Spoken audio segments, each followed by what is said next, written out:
damos gracias por el libro de los Hechos. Te damos gracias por tu Espíritu Santo, Señor, que habita en medio de nosotros, así como en el tiempo de los discípulos. Pero queremos pedirte, Señor, que en nosotros habite con la misma fuerza, con el mismo poder, con la misma forma, Señor, en que los guiaste a ellos para conquistar el mundo. Yo te ruego, Señor, por cada uno de mis hermanos y por mí mismo, que podamos ser vasijas dignas para el mejor aceite, el aceite de tu presencia. Y te ruego, Señor, que nos guíes en la meditación de tu palabra en este día. En el nombre de Jesús. Amén. Bien, estamos entonces en la clase número 4 y comenzamos con esta tabla comparativa que ustedes pueden encontrar en la página 32 de su libro de texto, que es una página bien importante. Nosotros estuvimos viendo algo en la clase pasada acerca del capítulo 3, donde se produce este primer milagro de sanidad. Y es una tabla re importante porque programáticamente Lucas va a ir comparando a Pedro y a Pablo. Entonces es re importante que nosotros mantengamos en perspectiva que Lucas, la verdad es que no da puntada sin hilo. Él tiene un programa muy claro en lo que está haciendo. Él está escribiendo por ahí por el año 70. Está escribiendo de las cosas que pasaron entre el año 33 y el 66. Y él se sitúa en la época en que ocurren los eventos y los escribe como si los estuviera viviendo en ese momento, como si estuviera en el presente, aunque obviamente es la mirada de un historiador. Pero también él ordena los eventos, ordena las palabras, establece, ¿no es cierto?, las conexiones literarias para transmitir las ideas, para transmitir la teología, que finalmente es lo que él quiere que nosotros lleguemos a entender.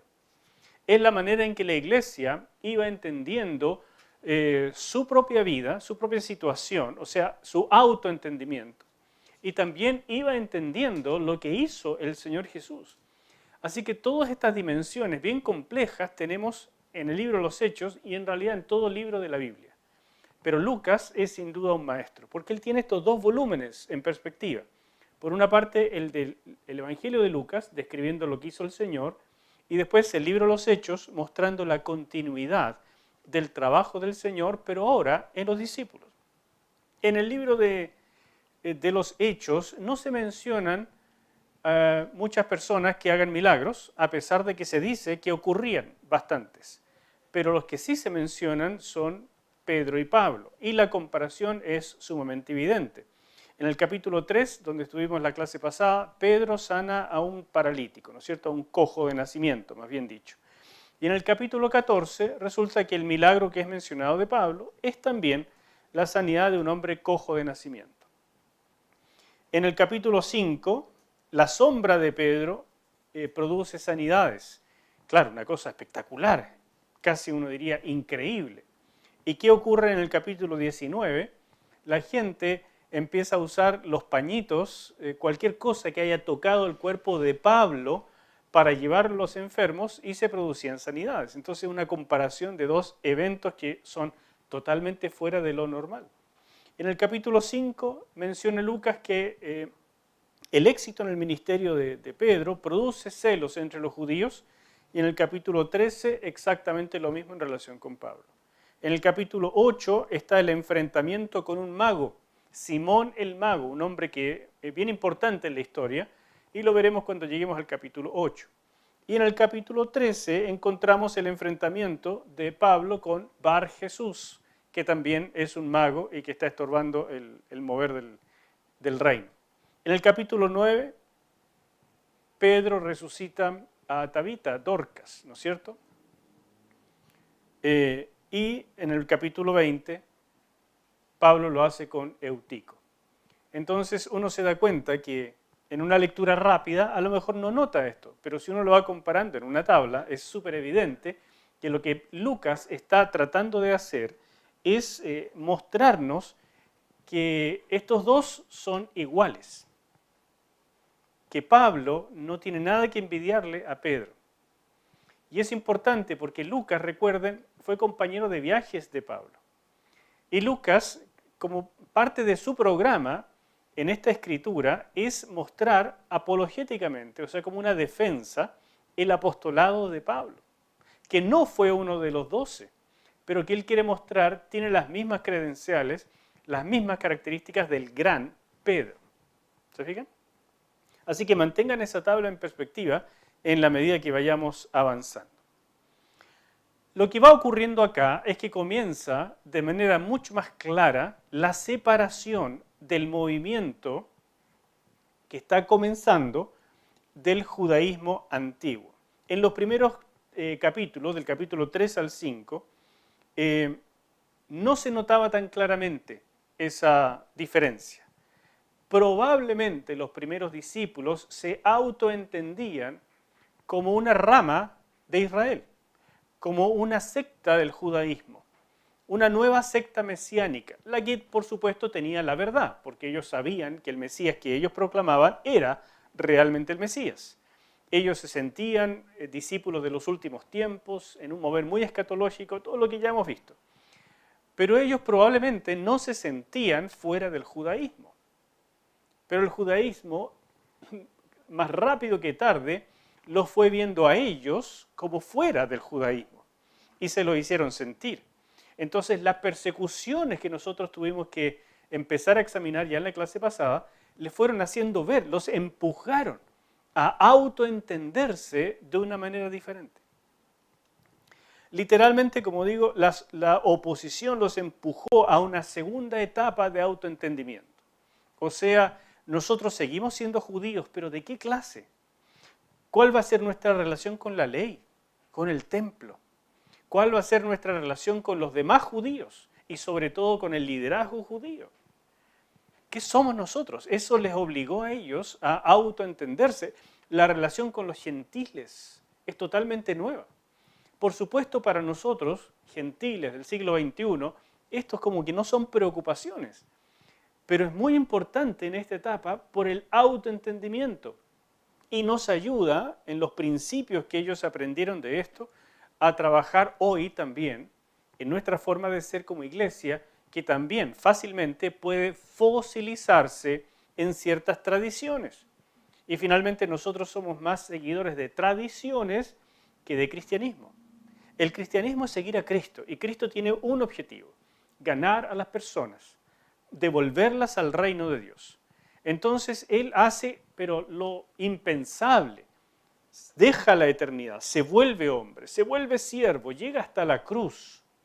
Entonces Él tiene una flexibilidad con tal de lograr su objetivo que la iglesia no ha tenido a través de los siglos. La iglesia pretende dominar lo que hace, pretende decirle al Espíritu Santo lo que puede y lo que no puede hacer. Toma la palabra de Pablo de la doctrina sana y dice, esto es la doctrina sana y cualquier otra cosa es una doctrina errada, desviada. Y entonces nosotros nos hacemos los dueños de la iglesia en lugar de los siervos. Eso ha ocurrido en todos los siglos. Así que aquí tenemos una cosa muy aplicable.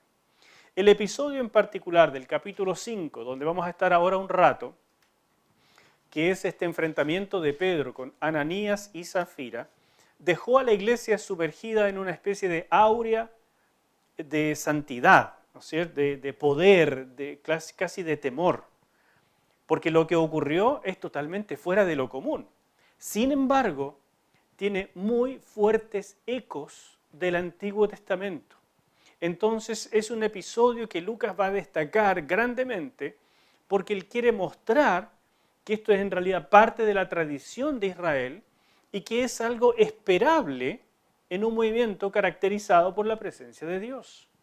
Y nos va a decir que no tenemos que extrañarnos de que esto haya ocurrido en la iglesia y de que eventualmente, potencialmente, podría seguir ocurriendo. Así como en el Antiguo Testamento no ocurría a cada rato que Dios venía en juicio, pero sí ocurría, así en la iglesia Dios tampoco entra a cada rato en este tipo de juicios, pero potencialmente sí podría. Y debemos esperarlo, porque eso es la iglesia al final, el lugar de la habitación del Espíritu de Dios. Y el Espíritu Santo sigue siendo santo y sigue siendo soberano. Y Él podría perfectamente mostrarse de esta manera casi violenta. ¿Me explico? Así es que lo que vamos viendo es que aquí tenemos ecos muy, muy importantes del Antiguo Testamento. Por ejemplo, en el capítulo 19 de Éxodo encontramos que el pueblo tenía que santificarse para estar en la presencia de Dios. Aquí hay un eco, porque le dice el Señor, si ustedes no se santifican, no pueden estar en la presencia de Dios, van a ser cortados de Israel, que es una forma de decir o son echados del pueblo o simplemente mueren.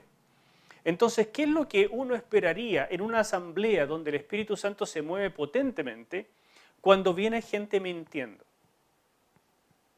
¿Era esperable o no? En Levítico capítulo 10 encontramos otro eco.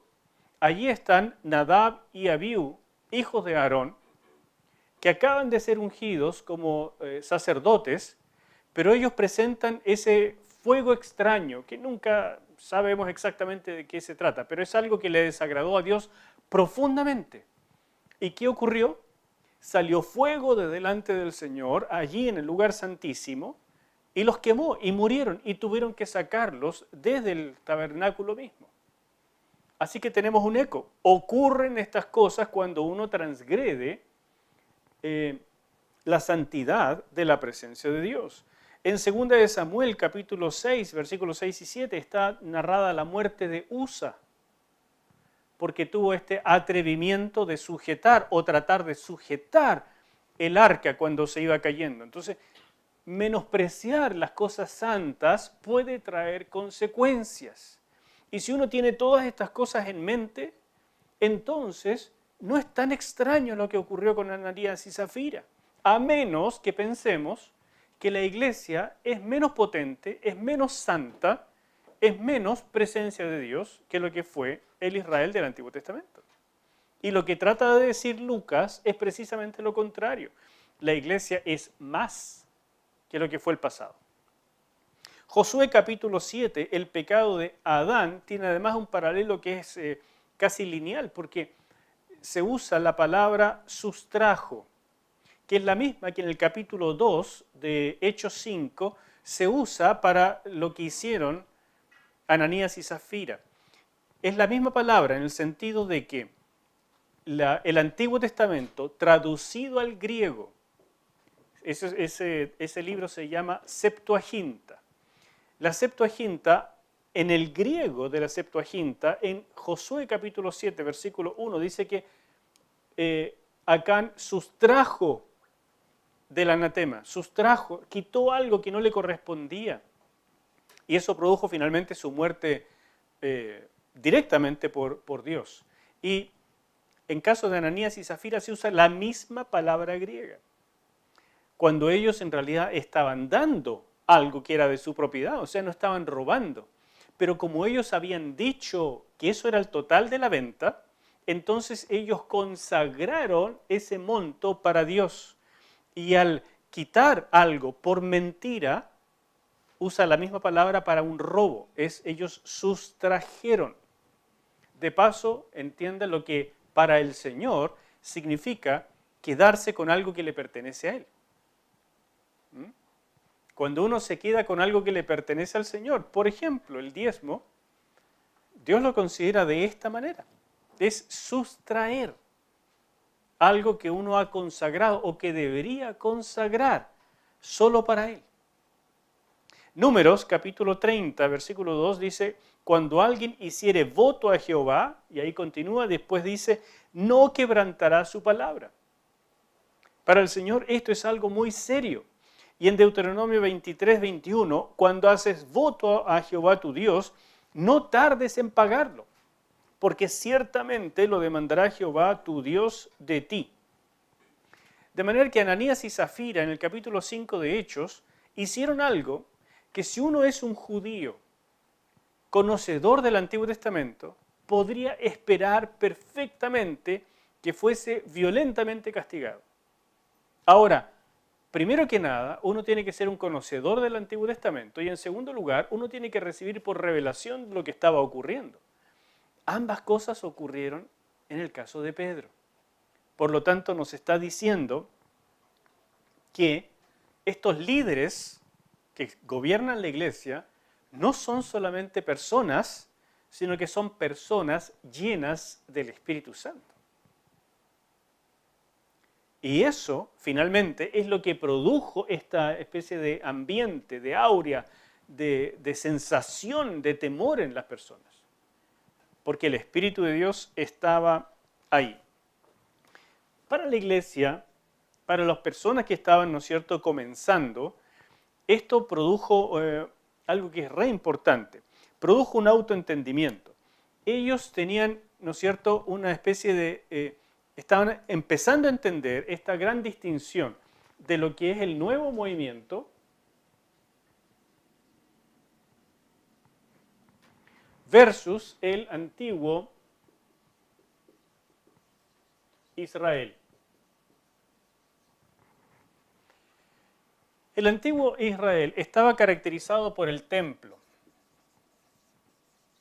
¿no es cierto? Estaba caracterizado también, en este caso, por oposición. Porque los líderes que representaban el gobierno del templo y el gobierno del judaísmo estaban en una oposición franca, violenta, contra el nuevo movimiento. También representaban hipocresía, porque ellos sabían todo lo que habían hecho con el Mesías y seguían mintiendo y tratando de hacer todo lo posible por mantener su poder y liquidar este nuevo movimiento. Y lo hacían con todas las herramientas a su disposición, herramientas políticas, no de verdad, ni tampoco de apoyo de Dios. Y por supuesto era un movimiento fosilizado. Se habían quedado en sus antiguas costumbres, en su forma de ser. Pero el nuevo movimiento representaba algo muy diferente. Para empezar, ellos estaban entendiendo que ellos eran templos ambulantes. ¿Se fija? O sea, el antiguo templo, que para ellos fue tan importante al principio, porque evidentemente ellos entendían que las profecías indicaban que Jesús regresaría al templo. Y también ellos entendían que ese era el centro de todas las profecías y de todo lo que era el corazón de la fe judía. Entonces ellos iban a orar, ellos iban, ¿no es cierto?, se congregaban con la gente allí. Ellos probablemente estaban en este proceso de entender que ya los sacrificios que se hacían en el templo no eran necesarios porque todo había sido cumplido en Jesús. Pero ellos estaban en esto, enseñaban en el templo y probablemente esperaban el regreso del Señor inminentemente.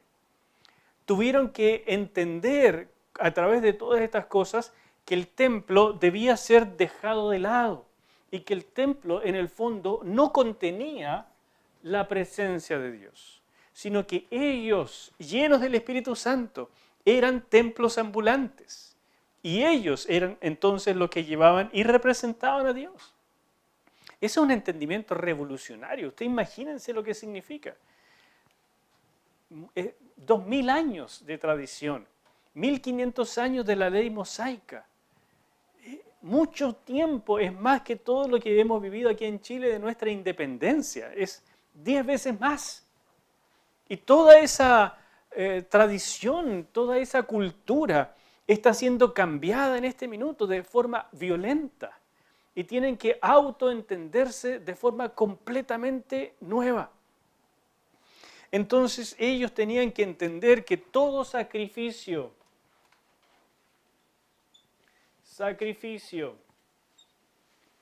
había sido hecho en Cristo y que ya no eran necesarios los sacrificios del templo. Tuvieron que empezar a entender la profecía del Señor Jesús de que no quedaría piedra sobre piedra en el templo, sino que todo sería destruido. Y Lucas, que está escribiendo cerca del año 70, y él posiblemente cuando escribió Hechos ya presenció la destrucción del templo a manos del general Tito, que después llegó a ser el emperador Tito. Entonces Lucas, con esa información, con mayor razón, nos va delineando esto, aunque él no trata de imponer la historia que él está viviendo al pasado, pero él está viendo la profecía cumplida. Entonces no hay nada mejor que empezar a mostrar cómo esto estaba escrito desde que Jesús lo dijo y cómo los discípulos lo fueron entendiendo y fueron dejando esto. Ellos se entendieron probablemente en términos proféticos como el remanente de Israel, o el nuevo Israel, tal vez, ¿no es cierto? Pero empezaron a darse cuenta de un problema. ¿Y qué hacemos con los gentiles?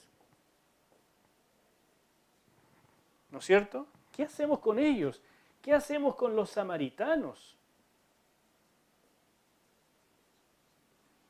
¿Qué hacemos con todas las personas para quienes el templo representa más bien rechazo que aceptación?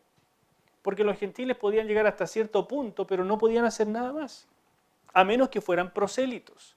Y los gentiles prosélitos se les llama en el libro de los Hechos con frecuencia los amadores de Dios, los que están cerca del Señor, los simpatizantes, ¿no es cierto? Entonces, ¿qué hacemos con toda esta gente? Porque ciertamente este movimiento es completamente nuevo. Y si este templo los rechazaba, estos templos ambulantes, ¿qué harán? Y es una tremenda decisión, porque ellos tienen que empezar a sentir el corazón de Dios, que siempre es un corazón de aceptar. Pero tienen una tradición, una carga de tradición enorme, de miles de años. Todos los cambios que están produciéndose son sumamente grandes e importantes. ¿Qué hacemos con esta gente? ¿En qué condiciones quedan en segundo lugar? Si nosotros somos el remanente de Israel, tenemos que tomar la cabeza y todos los demás tienen que servirnos. Eso es lo que pensaban muchos judíos. Nosotros seguimos siendo, ¿no es cierto?, los que llevamos la tradición y todos tienen que llegar a ser judíos primero. Entonces los vamos a circuncidar y obligar a respetar la ley. ¿Qué hacemos? ¿Estamos pasando de una religión a otra o este movimiento es completamente nuevo? Todo eso fue un rompecabezas para los primeros discípulos y ellos tuvieron que tomar decisiones. Algunos principios que aprendieron, y quiero que se los anoten. En primer lugar, es que es el Espíritu Santo el que mira corazones.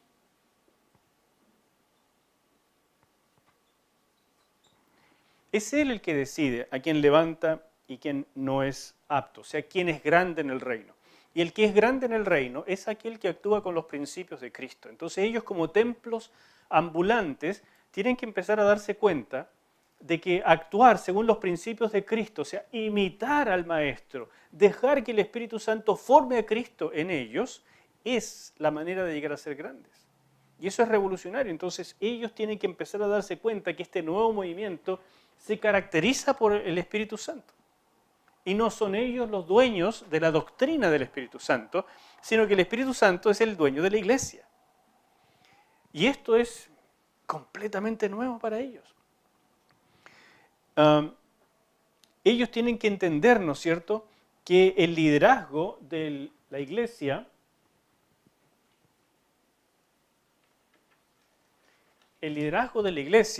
requiere de la llenura del Espíritu Santo.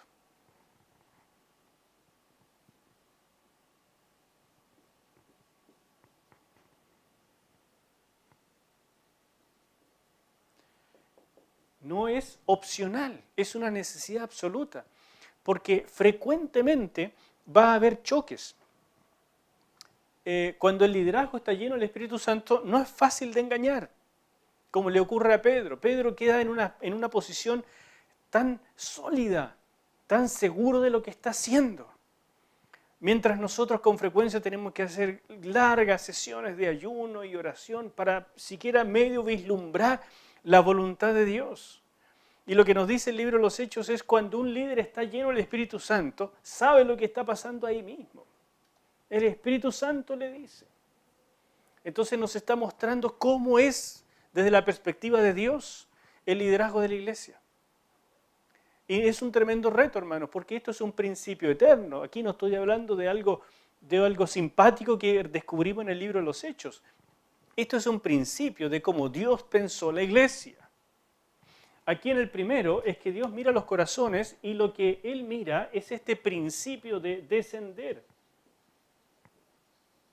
que hubo en Cristo Jesús.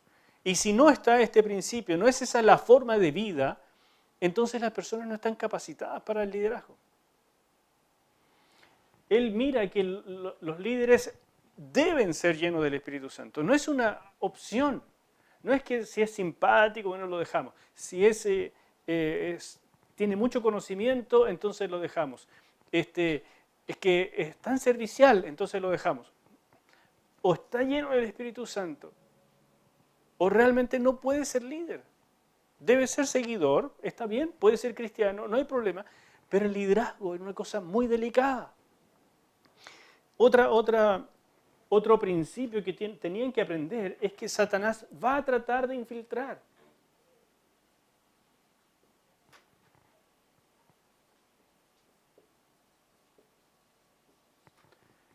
Infiltrarlos. Él no se va a quedar tranquilo. Cuando él ve que la iglesia crece, él se mueve en torno a tratar de destruir. Por lo tanto, no es opcional lo del Espíritu Santo, porque tenemos que entender qué espíritu va a gobernar en la iglesia. ¿Va a gobernar el espíritu carnal? ¿Va a gobernar el espíritu de Satanás en alguna forma? ¿O va a gobernar el Espíritu Santo? Son las únicas tres opciones. Y nosotros tenemos que decidir de acuerdo a lo que propaguemos, a lo que nosotros promulguemos. Hermanos queridos, Satanás va a tratar de destruir. Y fíjense que aquí lo hace infiltrando la propia iglesia, porque estas personas se declararon creyentes, se habían bautizado, eran parte de la iglesia. Y aún así estaban siendo usados por un espíritu que no era el adecuado. Por eso Pedro les pregunta con casi dureza, ¿por qué ustedes dejaron que el Espíritu Santo, que Satanás llenara sus corazones?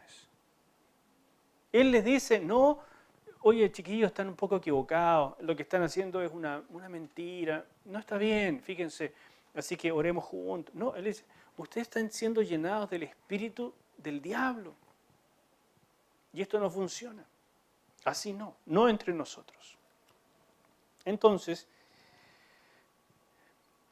la pregunta de este episodio de Hechos capítulo 5, versículos 1 al 11, es ¿qué espíritu gobierna? En realidad el episodio comienza en el capítulo 4, cuando nos dice en el capítulo 4 que entonces, versículo 36, José, a quien los apóstoles pusieron por sobrenombre Bernabé, que traducido es hijo de consolación, levita, y como les dije, Lucas no da puntada sin hilo. Entonces aquí, al decirnos que es levita, está estableciendo un contraste con la gente que gobernaba en el templo, que mayormente era de este linaje levítico. ¿Me entienden? Aquí hay un hombre que es de la iglesia y que tiene las características que de verdad queremos en la iglesia. Eso es lo que está tratando de decir Lucas. Él dice, como tenía una heredad, la vendió y trajo el precio y lo puso a los pies de los apóstoles. ¿Te fijas? Él hizo lo que muchos estaban haciendo y se toma a él como ejemplo. Lo vendió y lo puso todo. Comienza entonces el capítulo 5 y dice, pero, póngale siempre atención a la Biblia cuando hay un pero. Pero cierto hombre llamado Ananías, con Zafira su mujer, vendió una heredad y sustrajo, ahí está el término, sustrajo del precio, sabiéndolo también su mujer. Entonces, el primer contraste es, ¿qué espíritu gobierna? Bernabé versus Ananías y Zafira. Bernabé es el ideal, es el hombre lleno de Dios, es el hombre sincero, abierto, transparente, generoso, lleno de Dios. Ananías y Zafira son rebuscados, mentirosos, buscando algo. Seguramente vieron lo que produjo. Los apóstoles tomaron mucho cariño a Bernabé, lo promocionaron, pero no por la plata que trajo, sino por lo que había en su corazón. Pero ellos entendieron, Ananías y Zafira, por la plata uno gana posiciones acá. Entonces trajeron una parte, pero no quisieron traerlo todo. Y esto fue descubierto. Entonces la palabra koinonía que hay aquí, que comienza a ser tan importante en Hechos, apunta a esta comunidad de bienes, a esta solidaridad. Y la dádiva del Espíritu Santo indica que los postreros días comenzaron y la koinonía es una de esas manifestaciones. Entonces no se olvide nunca que al llamarnos una iglesia de los últimos tiempos, al llamarnos una iglesia escatológica, lo que estamos tratando de decir es que la koinonía genuina, este compartir, este no sentir que nada me pertenece, este imitar a Cristo en descender, en dejar, en no aferrarse a nada, es parte de ser de la iglesia. Y si no tenemos este sentir, entonces tenemos más bien el sentir de Ananías y Zafira, que estamos entregados a medias al reino de Dios.